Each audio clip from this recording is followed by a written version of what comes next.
Hello guys, मेरे YouTube channel सरल किताब में आपका स्वागत है। मैं आप लोगों को जीरो लेवल से लेके हाई लेवल तक की स्टडी कराऊंगा और आप लोगों के जो भी डाउट्स हों आप मुझे कमेंट सेक्शन में कमेंट करके पूछ सकते हैं। आगे बढ़ने से पहले यदि आप लोग मेरे चैनल को पहली बार देख रहे हैं तो चैनल को सब्सक्राइब करके बेल आइकन प्रेस कर लें ताकि मेरे आने वाली सारी वीडियो की नोटिफिकेशन आपको मिलती रहे। पिछली वीडियो में हम लोगों ने पढ़ा था एक सिंपली सपोर्टेड बीम थी जिस पे हमारा यूडीएल और पॉइंट लोड दोनों का कॉम्बिनेशन लग रहा था। आज हम लोग पढ़ेंगे सिंपली सपोर्टेड बीम में अगला टाइप, जिसमें ना ही पॉइंट लोड लगा होगा और ना ही यूडीएल लगा होगा। क्या लगा होगा? मोमेंट लगा होगा। मान लेते हैं हमारे पास एक ए बी बीम थी, सिंपली सपोर्टेड बीम, जिसकी लंबाई हमारी 4 मीटर थी और इसके मिड पॉइंट पे एक मोमेंट लग रहा है। ठीक है, इस मोमेंट की हम लोग वैल्यू मान लेते हैं 5 किलो न्यूटन मीटर का। बीम के मिड पॉइंट पे ये मोमेंट लग रहा है, तो इसकी यहाँ तक दूरी 2 मीटर, यहाँ से यहाँ तक दूरी 2 मीटर, ये हमारा सी पॉइंट है। अब हमें इस बीम के लिए शियर फोर्स और बेंडिंग मोमेंट डायग्राम प्लॉट करना है। तो पॉइंट ए पे हमारी रिएक्शन बल आर ए लगेगा और पॉइंट बी पे रिएक्शन बल आर बी लगेगा। तो वही हमारा हम लोग पुराना फंडा करते हैं, summation of vertical force is equal to 0, मतलब summation of vertical force is equal to 0। नीचे से हमारा कितना बल लग रहा है? आर ए और आर बी, मतलब R A plus R B. अब ऊपर से कितना बल लग रहा है? ऊपर से हमारा ये एक मोमेंट लग रहा है। बल कितना लग रहा है? बल एक भी नहीं है, मतलब ऊपर से लगने वाला बल कितना है? 0।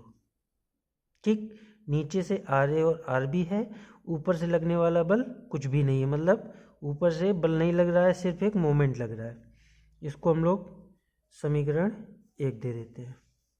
फिर summation moment is equal to 0 करते हैं।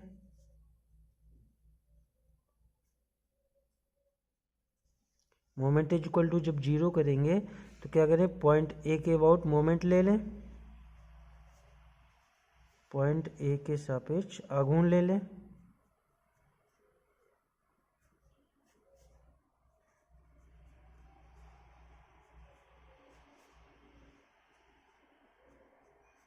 जब हम लोग पॉइंट ए के सापेक्ष आघूर्ण लेंगे तो कितना आएगा? आर बी इंटू ए तक की दूरी 4, मतलब are B into 4।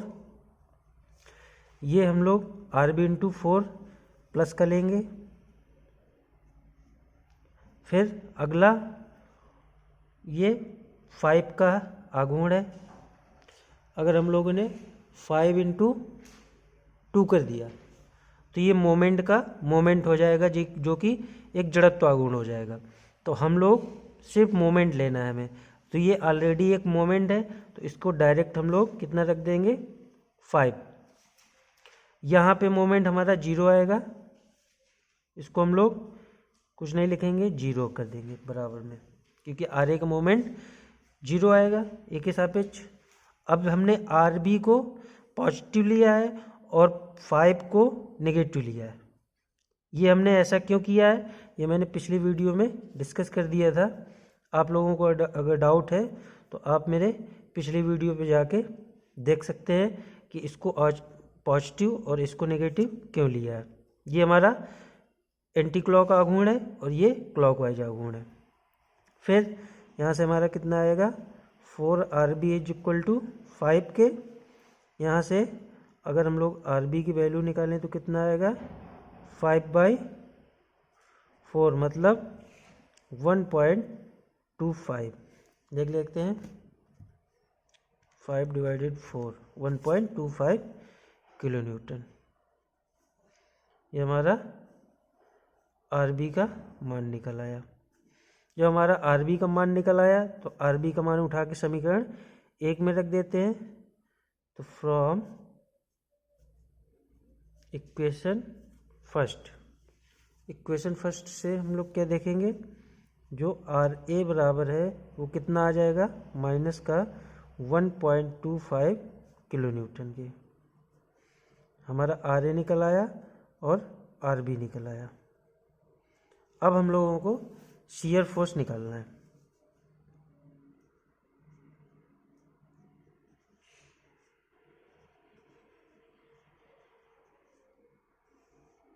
Shear force निकालना है। शियर फोर्स हम लोग निकालते हैं सबसे पहले बी पर। शियर फोर्स बी पर तो हम लोग बी पॉइंट पे देखेंगे कितना बल लग रहा है। बी पॉइंट पे हम लोग यहाँ पे एक सेक्शन मान लेंगे।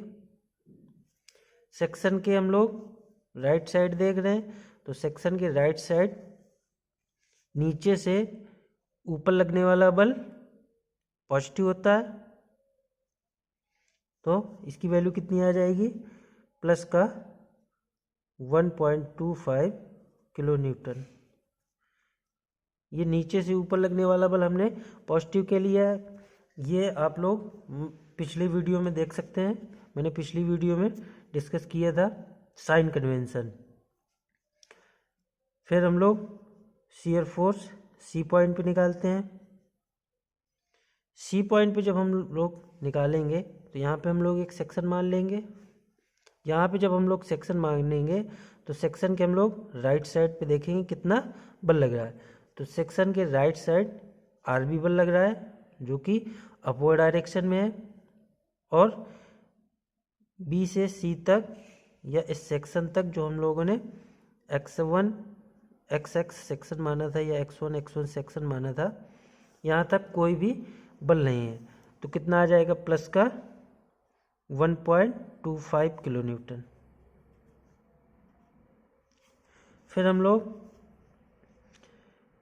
शियर फोर्स ए पे निकालेंगे।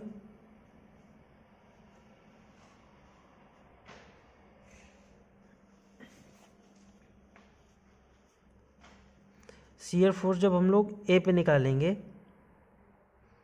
तो ए पे निकालने पे हम लोग दो केस में निकालेंगे। जब हमारा ये रिएक्शन बल नहीं लग रहा होगा उस केस में जब निकालेंगे तो उसको बोलेंगे टिल पॉइंट। तो उस केस में कितना आएगा, देख रहे हैं यहाँ से एक RB बल लग रहा है, दूसरा यहाँ से रिएक्शन बल लग रहा है, लेकिन इस पॉइंट को पर रिएक्शन बल को हमें कैलकुलेट नहीं करना है। तो क्या करेंगे, कितना आएगा 1.25 किलो न्यूटन केवल। फिर जब शियर फोर्स ए पॉइंट एट पर निकालेंगे, एट का मतलब जो हम जिस पॉइंट पर निकाल रहे हैं उस पॉइंट पे लगने वाले बल को भी कंसीडर करेंगे। तो हम लोग ए पॉइंट पे निकाल रहे हैं एट पॉइंट पे, तो ए पॉइंट पे लगने वाले बल को भी कंसीडर करेंगे। तो देखते हैं ये कितना आएगा। यहाँ पे RB की वैल्यू कितनी है 1.25 और RE की वैल्यू कितनी है माइनस का 1.25। तो हमारा कितना आ जाएगा 0 किलो न्यूटन। अब हम लोग शियर फोर्स डायग्राम प्लॉट कर लेते हैं।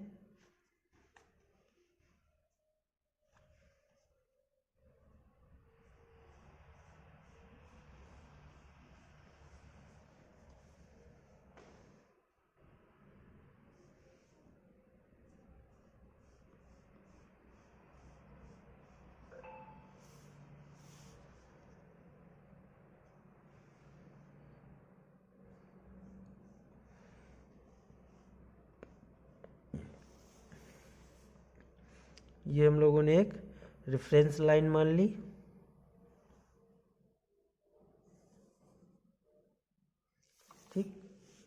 बी पे हमारा शियर फोर्स कितना आ रहा है 1.25 प्लस का, बी पे हम लोगों ने 1.25 दिखा दिया।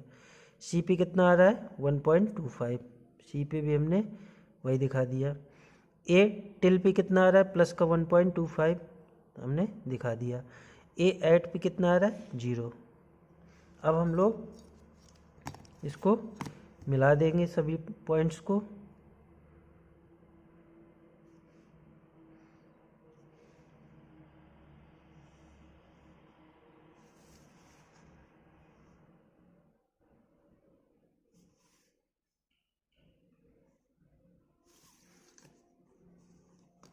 ये कितना आ गया 1.25 किलो न्यूटन। ये हमारा बन गया शियर फोर्स डायग्राम। अब हम लोगों को बेंडिंग मोमेंट डायग्राम निकालना है। बेंडिंग मोमेंट निकालना है, उसके बाद हम लोग बेंडिंग मोमेंट डायग्राम प्लॉट करेंगे।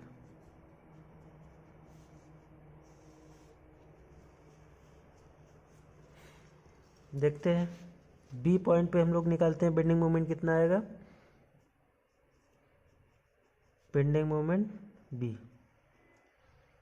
बी पे हमारा बल तो लग रहा है कितना आर बी, लेकिन आर बी की बी पॉइंट से दूरी कितनी है 0 है, तो मोमेंट कितना आ जाएगा आर बी इंटू 0, मतलब वैल्यू आ जाएगी हमारी 0 किलो न्यूटन मीटर। फिर हम लोग सी पॉइंट पे निकालेंगे। सी पॉइंट पे जब हम लोग आघूर्ण निकालेंगे तो वो 2 बार निकलेगा। 2 बार निकलने का मतलब bending moment see till point और एट पॉइंट। फिर बता देता हूँ एक बार। टिल पॉइंट का मतलब ये होता है उस बिंदु पे, जिस बिंदु पे हम लोग शियर फोर्स या बेंडिंग मोमेंट निकाल रहे हैं, तो उस पॉइंट पे लगने वाले बल या मोमेंट को कंसीडर नहीं करते हैं जब हम लोग टिल पॉइंट पे निकालते हैं। और एट पॉइंट में जब निकालेंगे तो उस पॉइंट पर लगने वाले बल या मोमेंट को भी हम लोग कंसीडर करते हैं।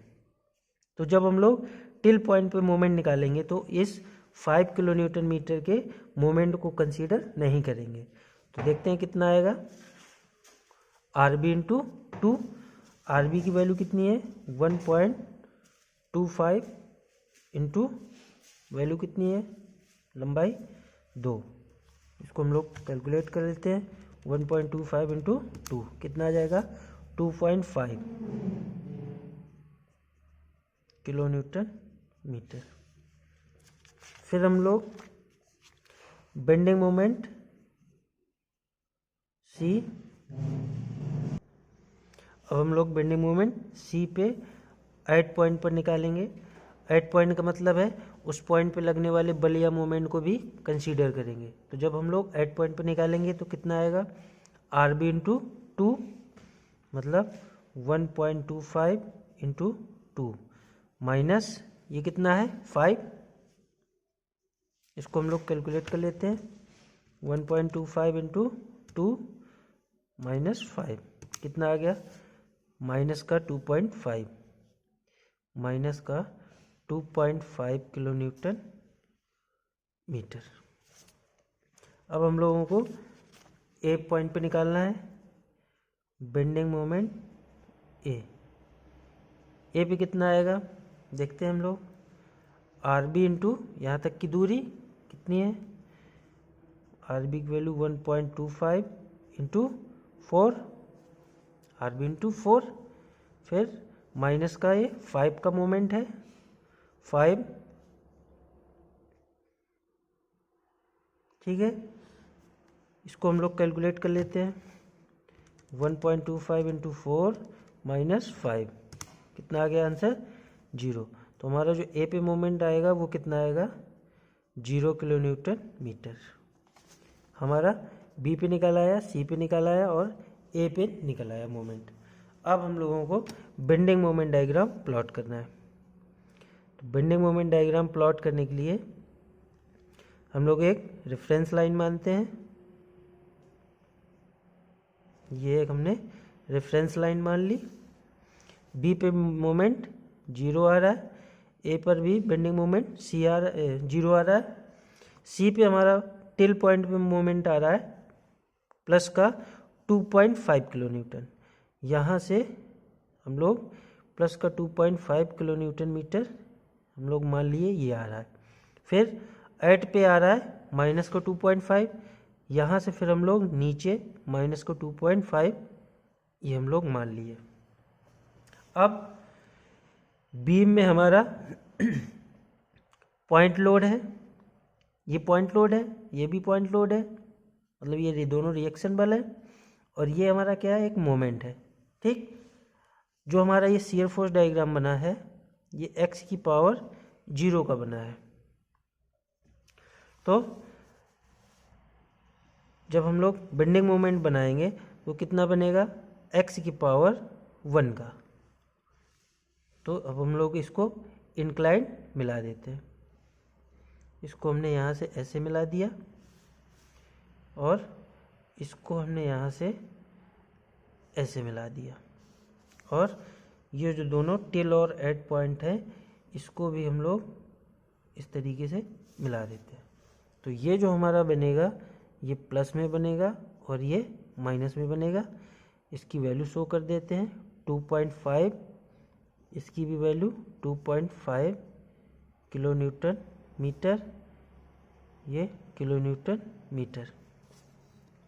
बेंडिंग मोमेंट में ये हमारा जो सडन जंप दिख रहा है, सडन जंप दिख रहा है, इसका मतलब इस पॉइंट पे हमारा कोई एक मोमेंट कार्य कर रहा है जिसकी वजह से हमारा बेंडिंग मोमेंट में सडन जंप आया है। तो ये था हमारा जब सिंपली सपोर्टेड बीम थी और उस पर एक मोमेंट काम कर रहा था, उसका हम लोगों ने एसएफडी और बीएमडी प्लॉट किया। उम्मीद करता हूँ ये वीडियो क्लियर हो गया होगा। मिलते हैं नेक्स्ट वीडियो में। अगर आप लोगों को अभी भी सिंपली सपोर्टेड बीम के टाइप्स में किसी भी टाइप्स की लोडिंग में प्रॉब्लम हो तो आप कमेंट्स करके पूछ सकते हैं। मिलते हैं नेक्स्ट वीडियो में कैंटिलीवर बीम के साथ।